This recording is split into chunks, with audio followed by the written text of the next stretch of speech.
Ngine, huyu Jafo amekuja kwangu mara 4 na mimi leo nimekuja mara 1. So bado niko na mtanikaribisha. Wangapi wananijua? Si mnajua mimi ni mtu ya kuungana. Mimi naunganisha ngela mawaya namna hii. Na unajua mimi nashangaa. Mimi nashangaa na hawa viongozi kama huyu ndugu yangu ametoka hapa saa hii. Nyinyi mnaongea kuhusu maneno yenye sielewi. Muachaneni na ule jamaa hapa kwenu. Jamaa ametoka tu Amerika, hata hajaongea mnapigie kelele. Hako na makosa gani jamani?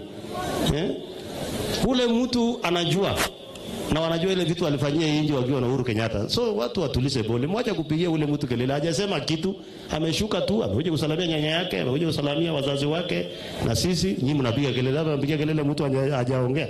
Hajafungua mdomo kuanzia afike. Nataka nichukue nafasi hii kuambia watu wa Kisii. Mimi ninajua kwa muda mrefu hii mmekuwa kwa upinzani. Hii ni mara ya kwanza mmekuwa kwa serikali ya karibu kwa miaka ichache iliyo hapo ya nyuma. Nataka mjue na msikie. Hizi mabarabara zinajengwa, hii affordable housing, hii masoko. Unajua watu wengi wanakuja wakisema uongo, sijui nini, sijui nini. Mimi nataka kuwauliza nyinyi kwa sababu nyinyi watu wa kanisa. Wewe msichana akiolewa leo apate mimba. Hiyo mimba inachukua miezi ngapi? Si miezi 9. Kitambo mtoto akunywe uji mpaka kule githeri inachukua muda gani? Sasa hii serikali ya William Ruto ya mwaka 2.5 unasikia huyu anasema sijui nini, yule anasema sijui nini. Nilikuwa naona hata mwingine ule former akituletea jana. Mtu aliharibu inji, alipora inji. Lakini leo nimemwambia aende gym kwa sababu ile alipora inji mpaka hata yeye mwenyewe amekuwa tofauti kidogo. Awachane na inji.